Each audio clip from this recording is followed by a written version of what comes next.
Greetings, citizens! You're now trapped in the nerd cage with your hosts Mark and Jay. We hope you have a smashing good time. Yeah.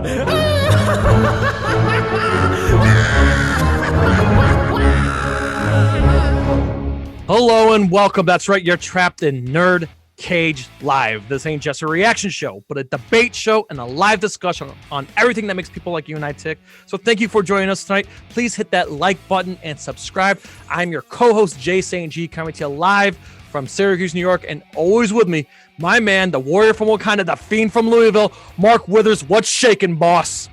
Hey, what's going on, man? Super excited to be here as usual. And yes, tonight's look back is only 5 years strong, but we absolutely could not wait to talk about this one. It's a favorite of both Jay's and mine. We are huge fans of boxing, of Rocky Balboa, of Michael B. Jordan, of all of these things put together in one film. And the film that I'm talking about is Creed. Now, Jay, I know that you have been waiting a while to talk about this one. So let us know, how do you feel about this?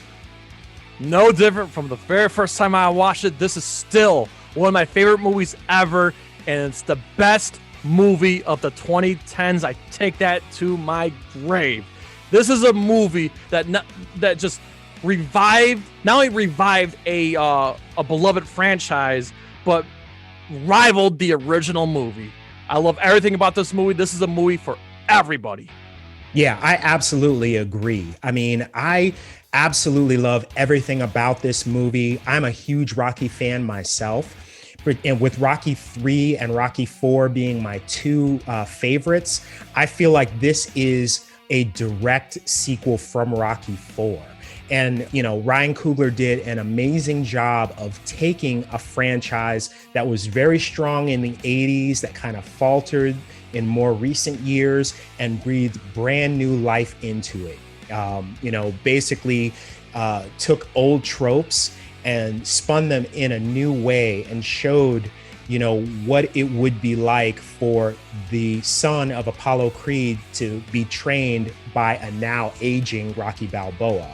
I don't think that you get a movie better than that. And the fight sequences, everything from the fight sequences to the training montages, to the score, to the acting between Rocky and Donnie. I mean, everything about it is just absolutely fantastic. I love everything about it. Yes, this movie is perfect. I have one glaring problem with the movie. We'll get to that later, but this movie is absolutely perfect. And listen, the making of this movie is just as fascinating as the movie itself. Let's go back to 1976. Sylvester Stallone is broke. He's working as a background actor. He's working as a porn star. He's looking for work in Hollywood. And he's like, you know what? I'm out of ideas. I don't know how I'm going to make it out here. So what does he do? He goes home and he writes a script in 3 days for a movie called Rocky. And what he was doing was just writing a love story. That's all he's doing. And he pitches it to the studios, and finally MGM took it, and the rest is history. Flash forward to 2013 or 2014, whatever it was when the movie was first announced. Ryan Coogler, at the time, listen, he was a brilliant director, but he really wasn't exactly well known at the time. I mean, he had a couple movies under his belt, but he's not the power force that he is now. And he took a chance. He wrote this script for Creed. It was the most wildest idea. Keep in mind, Rocky 6 pretty much ended the franchise, wrapped the bow on the franchise. Rocky 6, in my opinion, ended the franchise very well, in my opinion. Especially, it kind of made up for Rocky 5. Right. But Ryan Coogler took a chance. And he finally reached out to Stallone and says, hey, I got an idea. I got a script here for a movie called Creed about you training Apollo Creed's son. You got to take a look. He took a chance. He worked hard and took a chance at a script that he worked on. And Stallone, just like what happened to him, 40 years prior, the same thing happens for Ryan Coogler, and we end up getting a hit out of it. Right. And, the thing about Ryan Coogler is that guy is absolute magic. I know that you had mentioned that he really wasn't very well known at the time, but about 2 or 3 years before that, he had come out with a movie called Fruitvale Station, which was about the last 48 hours of a man named Oscar Grant, who was killed by police in San Francisco, based on a true story. Absolutely fantastic. One of the most powerful movies that I saw that year. Michael B. Jordan starred in that. And, on the strength of that, he was able to sort of develop a script for Creed with his friend Aaron Covington. The script itself was actually, the idea for the script was actually inspired by his father, who was a big Rocky fan.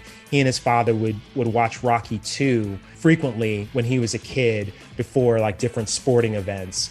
And so he kind of wrote this script and pitched it to Stallone. Stallone took a chance on him, and the rest is history.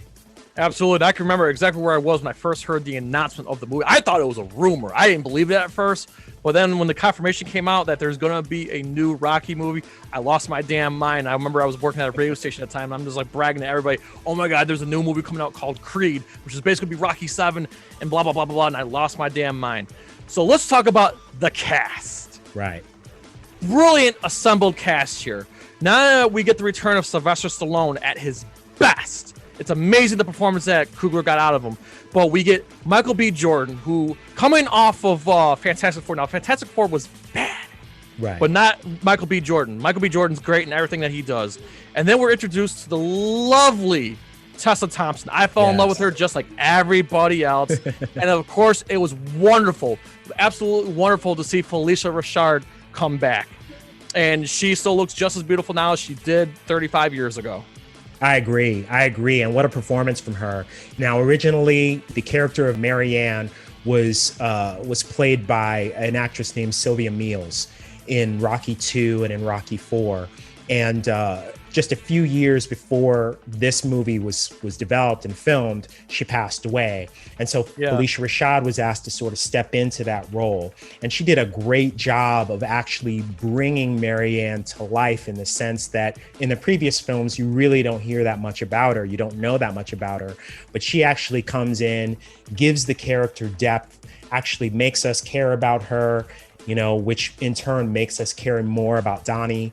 She's an important cog in this franchise, in that movie and in, the subsequent sequel, and in the upcoming, most likely in the upcoming sequel. And then the performances too, like we see Stallone at his best. He got nominated for the Oscar. He didn't win, but he did win the Golden Globe for this movie. And I also wish Michael B. Jordan was got a nomination too. He didn't. He should have. Well, but back in 1976, Stallone was nominated for Rocky was nominated for every category.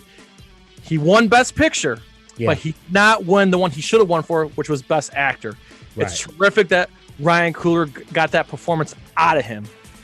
And it hit so close to home for me because when this movie came out, like 6 months before this movie came out, I lost my grandfather to lymphoma. So when thank you. So when Stallone, when we get to the cancer diagnosis scene, spoiler alert, what a performance from Stallone. It really got to me. It really moved me. That's why this movie means so much to me. It speaks to me. And only Stallone could have given that performance. And I really wish he had won. Yeah, I think that he deserved it as well. That particular part of the film kind of hits close to home for me as well. I think that, the majority of people out there, either have kind of wrestled with cancer themselves, or, they have a loved one that they've either lost or struggling with cancer. And so it's very relatable, as far as when he receives the news of his diagnosis, and then when Donnie kind of finds out about it, and his reaction to it. I don't know that there are many more touching scenes out there than that one, and they both should have been not only nominated, but at least one of them should have won for that performance. I agree. And that's the beauty of this movie, is that this movie is not just a boxing movie. It's a movie for everybody. And that's why it speaks to me. It's because there's so many layers. Just like the original Rocky movie. It's more than just a sports drama, more than just a boxing drama. It's about a man with who didn't grow up with his father, who lost his father before he was even born, and he's just trying to find his place in the world, and he wants to and he can't help it but go to his, his true calling, which is boxing. He tried doing the real job thing. He tried living that luxurious life that he was fortunate enough to be given after, he was adopted. And then of course you got the love story and the chemistry between him and Bianca. It's just everything about this movie works. Right. There's so much to it, and that's why this movie's made for everybody. Right. And the symbolism in this movie is on another level. Like if you look at the one of the beginning scenes where Adonis is in Marianne's house and they have that little home theater and he's watching an old fight between Rocky and Apollo, and he jumps up and he's doing the exact same moves as Rocky, and then when Apollo moves, he's doing the exact same moves as Apollo. To me, what that says is this is a young man who's about to walk in the same footsteps as these great fighters. When you get towards the end where Rocky gives Apollo the trunks, the Stars and Stripes trunks. On the front, it says Creed. On the back, it says Johnson. Yeah. His two names. To me, that symbolized, Creed is the life that is before him. Johnson is the life that is behind him, that is in the past. I think that, the writing in this movie is just on another level, even if you don't see that on the first go around. The first time I watched this movie, it was all about just the boxing and just the action, aspect of it, and the nostalgia of it. But the more times I watch it, the more I find these subtle little nuances, these little pieces that maybe you're not meant to pick up on, but as you do, you're just like, oh, and then it just kind of like elevates the movie just a little bit more. So I just absolutely have to give Ryan Coogler props for that. Absolutely. And there's more like heartfelt moments too. I mean, when he tracks down Rocky and he goes into Mickey's gym and goes, "Hey, young, I love the fact," and I know you could appreciate this too, I love the fact that they established that that Italian kid and his father was, that was Rocky's childhood friend. Right. The fact that Rocky chose to train Adonis over that kid is really heartfelt, because he easily could have went, being he's an Italian guy, being that it's his childhood friend, that he chose to go with Adonis. Yes. Wonderful moment. Absolutely. Yes. Yeah. I think it speaks to his friendship with Apollo and how deeply he was affected by his death. I think both decisions do. So his decision not to train anybody or to be a part of the boxing world anymore, I think that has everything to do with this idea that he let Apollo die, that like maybe if he had thrown in the towel at the right moment, that Apollo would not have been killed by Drago. And then, when he kind of turns the corner and kind of like meets Adonis for the first time, and, he's very resistant. He's very like, I don't do that anymore. I'm not gonna help you. And then, as Donnie starts to wear him down and he agrees to help him, I think that decision is sort of, it's linked to this desire to sort of make good on this guilt, to make good on the fact that like he let Apollo down. Like, okay, I will train Adonis the right way and sort of make up for the fact that I let you down. I thought that was a very powerful way to kind of show that and to kind of and to kind of show what he was wrestling with. I can't say enough good things about the way that this movie was written. Absolutely. And of course, you just kind of touched on a little bit here, Ryan Coogler and like some of the throwbacks. I mean, we see Duke's gym, we see Mickey's gym. Right. We see Cuff and Link, the turtles. Those are the same turtles. Those are in fact the same living turtles from the original Rocky there. That's right. in his home or apartment, whatever you want to call it. There's just all these other throwbacks. And another thing, some other beautiful things too, is like the love story. Okay. I'm not like one of those I'm not a romantic movie kind of guy, but in this movie, it works so well in this movie because similar to the love story in Rocky, we get another great love story in Creed. But Bianca and Adonis's love story is different, but it's the same, if that makes any sense. I mean, they're two completely different people. Right. It's a similar love story. It's really, really amazing how that pans out. I love the chemistry between the two of them, and it's believable. They make it work. In another heartfelt moment where like when they butted heads and she takes out her hearing aid when she's mad at him. Right. Like just stuff like that. Like it's just like, wow. It's just great storytelling. It's phenomenal. I love this movie, man. I just can't say enough about how great this movie is. Right. And sort of echo your sentiment about, the throwback moments. I think that Coogler does an excellent job of kind of taking these moments that could have just been simple fan service. He could have just like rehashed, the running up the steps of the museum, tropes from the older movies. He could have taken those things and just sort of redone them with Michael B. Jordan doing those things. But instead, he puts a new spin on every piece. Like the scene where he's sort of running, he's got the tracksuit on and he's sort of running, and then like all of these like dirt bikes start, like following him, and he's sort of like, they're sort of going along with him. Powerful moment, but it's like very similar to, it's a throwback to Rocky 2, where Rocky's like running and the kids start following him and he's like, running alongside them. That's done. It's the like music. Right. And then the music is different. Right. The music is not the exact same. All these things are done in, basically to show that like history repeats, but here's this modern take on it. 100%. And I also could appreciate that among all the Rocky movies, I feel like Creed and Creed 2, I feel like reflects on boxing the best. Like to me, these movies reflect real boxing, right. Not just because of the training, but the way the WBC operates, the way the belts are handled, the way managers decide on fights. I mean, right. When they find out when he gets a shot at the title, similar to the original Rocky movie, it's a freak coincidence.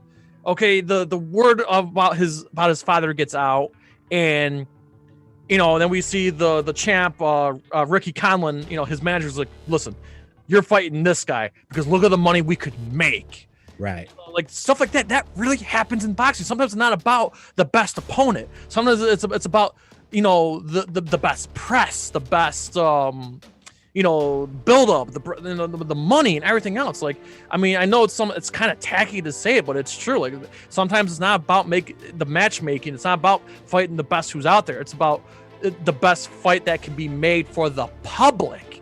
Right. Like, stuff like that, little things like that. As a lifelong fan of boxing, I appreciate the stuff, the details that this movie provides. Right. And for me, what I really appreciated was the training montages, and the training scenes were a lot more realistic than what you see in previous Rocky movies, and even just other like boxing or fighting movies in general. It actually shows a little bit more of like the education behind it, the actual training of a boxer from the ground up. Here we have, Adonis, who's basically self-taught. Like he's never been a part of a gym. He's never had a trainer before. And Rocky's basically taking him through, even as skilled as he is, he's taking him through the fundamentals. He's kind of showing him, every step. And then he has these other trainers that are kind of working with him, and he's explaining to him like, hey, I'm old. There's some things that I can't do for you that they'll be able to do for you. I think that is really realistic. Like these are things that really happen, and sparring partners and everything. Right. Even down to the sparring partners. It shows how many times he actually gets knocked out or knocked down before he starts to get really good. It's and so I think that adds a lot of weight to why this movie is such a great boxing film. 100%. And another thing, speaking of boxing, we get Andre Ward, now retired champion, who works for ESPN now, is the guy that, clocks him in the gym and takes his car. And then, of course, Max Kellerman, who was also in Rocky 6, who was really famous, back in the day. He was with Jim Lampley in HBO, now works for ESPN. But it's great that we get like real life boxers, real life boxing announcers and everything, weaved into this film. And with real life acting and stuff like that. Right. It's brilliant. Again, props to the man, Ryan Coogler. Absolutely. Also worth noting that Tony Bellew, who plays Ricky Conlon in the film, is also a champion boxer. So, he's such an a-hole too. Oh man. He reminded me a lot of like Conor McGregor in that, like his trash talk game, like was just like Tyson Fury. Yeah, just completely off the charts. I love that about him. Yeah, so 100%. So like I said, as a boxing fan, there's so much to appreciate here. Now, one more thing before we wrapped up the segment on Creed here, and the one glaring thing we have to talk about, and it's so beautifully done. Yes. Okay, the camera movement in this movie is just unreal, especially, even though they ripped a page off Michael Keaton's Birdman, the one take fight between Adonis and that Italian kid, awesome. Right. It just camera moves around, in what looks like one take. They go to his corner, and then they go to that corner, and then they exchange punches. And it's end of the first round. They go into the second round. Oh God, I love that one take trick. It was brilliant. Yeah, probably the best part of the movie. I agree, and it really puts you in the moment. Like it puts you right there. You're right inside the fight with them, not just watching it on TV and not just in the stands, like not just as a fan, you're right there ringside with them just from that method of cinematography. So I just thought it was amazing. Yeah, and then like I said, and then like you mentioned earlier, the training montages, like it all works. Like I said, it's just some of the best cinematography you will ever see in any movie. And that's why this movie, just so much I can go on about this movie. Everything about this movie works. Again, the one glaring problem, I have with this movie, and we can debate this. So going back to Rocky 6. Okay. The one thing is that what was beautiful about Rocky 6 is that we see Rocky Jr., he's older, and he's in his 30s, working a job and all that good stuff. And he's kind of like losing his relationship with his son, and they're drifting away. I love how the fact that he repaired his relationship with his son, and I love how it's done.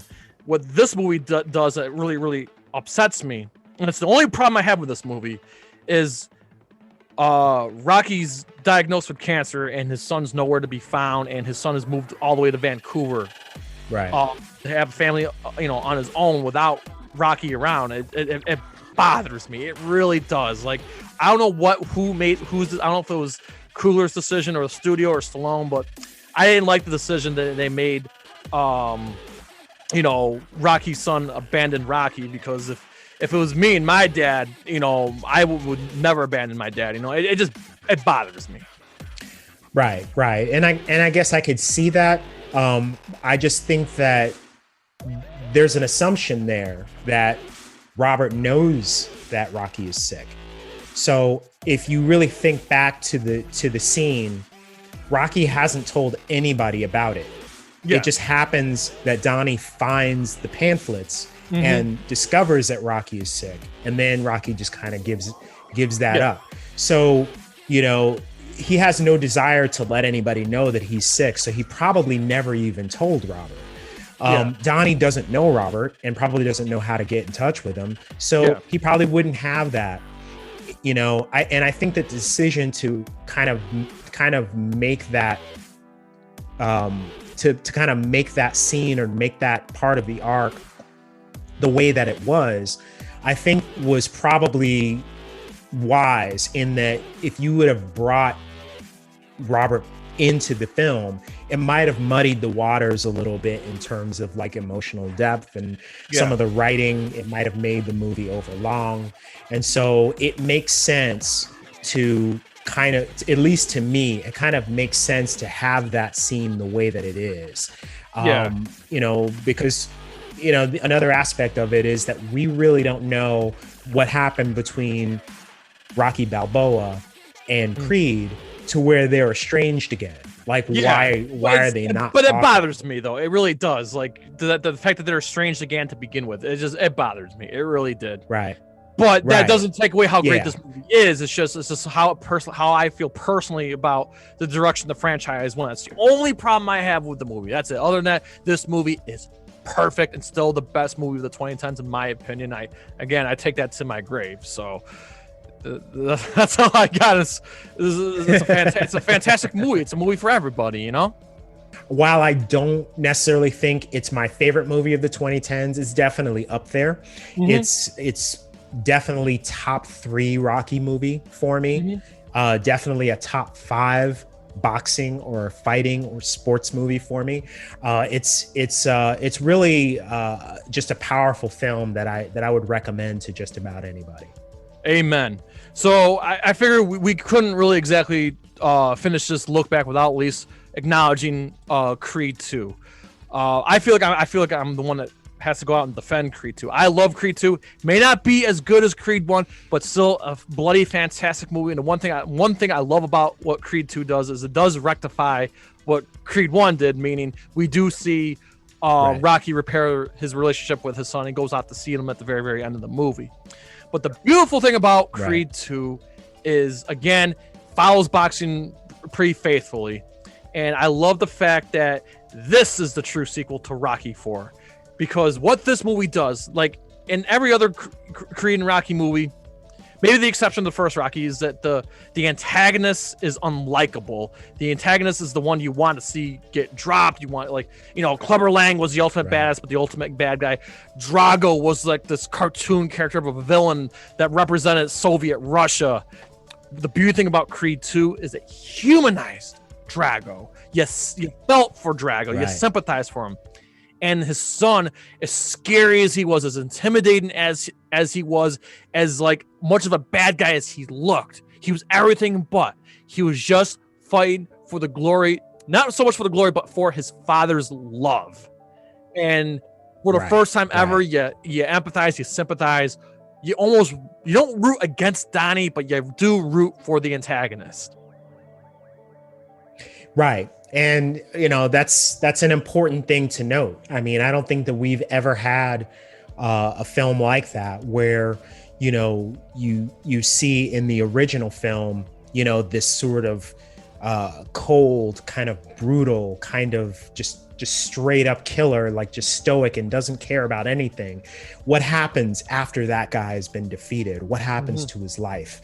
And Creed 2 did a really good job of kind of like showing, after, Rocky defeated him, his entire life fell apart. He stopped being important to Russia. He stopped being important to his own wife, and his life got very difficult after that. And you started, like you said, you really start to feel for Drago and you start to feel for his kid. And then you start to understand what's at stake for this fight, for this particular fight on their end, and I thought that was really important. It was also another thing that I really like about Creed 2 is, we talked a little bit earlier in the episode about how, there's sort of these throwback moments, that are sort of told in a new way. Well, here you have a throwback moment to Rocky 3 where, in Rocky 3, Rocky wants to fight Clubber and Mickey. He very, very wisely says that this guy is a bulldozer with a wrecking ball attached. Like he's an animal. Like this is a guy you are not ready for. Rocky gives almost the same speech to Donnie about Drago's son, telling him like, hey, this guy Drago, like he broke things in me that have never been fixed. And, if his son's anything like that, you're not ready for this guy. And it's a complete retelling of that same scene, but done with fresh dialogue and in a new way and in reactions, this fresh take on it that I just thought was great.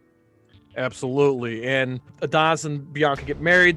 They have a child, and a big twist on this one is the child's, born with the hearing deficiency. So it's really really, really heartfelt. It really is. And that's just like, there's so much to love about this movie because it still has heart. It may not be as good as Creed 1, but it's pretty damn close. Just like this was like Rocky 2 was a perfect follow-up to Rocky 1. Creed 2 is a perfect follow-up to Creed 1. And it's also, like I said, a direct sequel to Rocky 4. And again, I love the restaurant scene where Rocky and Drago come face to face for the first time in over 30 years.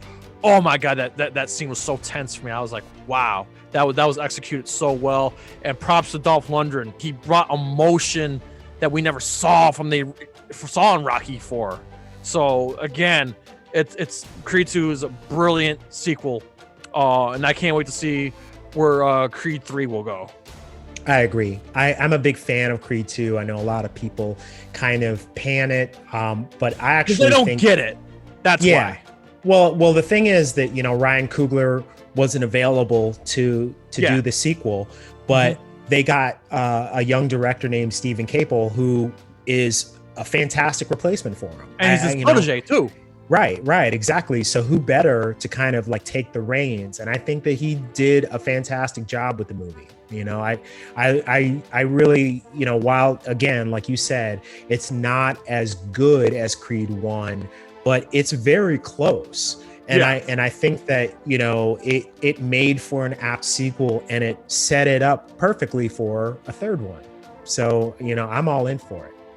So since we're kind of lightly talking the topic of Creed 3 is there hasn't been official confirmation yet, but there's been a lot of rumblings in the internet lately, and we did talk about it in one of our previous episodes, is the rumor is Michael B. Jordan is going to be starring and directing in Creed 3. I hope that is the case because I want to see what that man will bring to the table.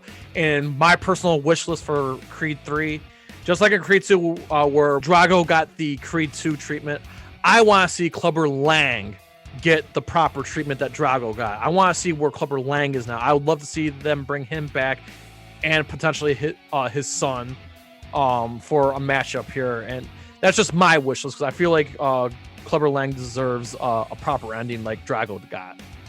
Right. And I think we spoke about this in one of our previous episodes. I don't really think that that's a particularly interesting story arc.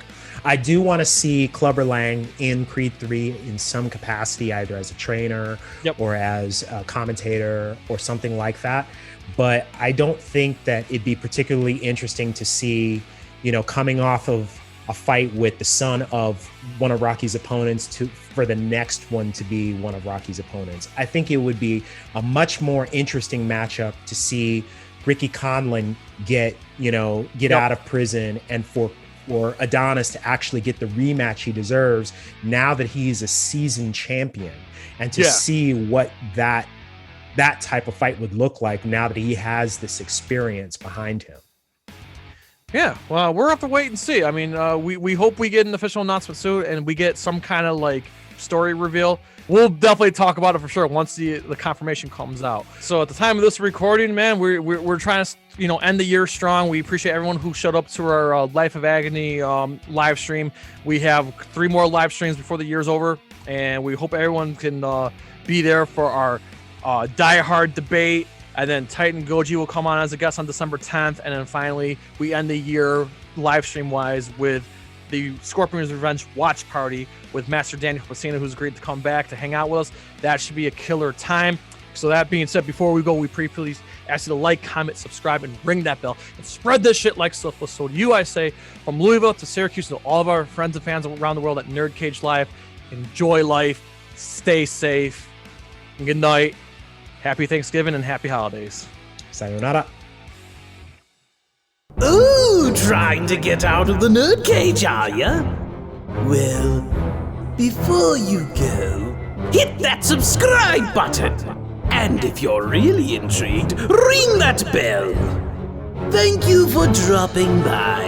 Until next time, tell everyone you know about NerdCage Live!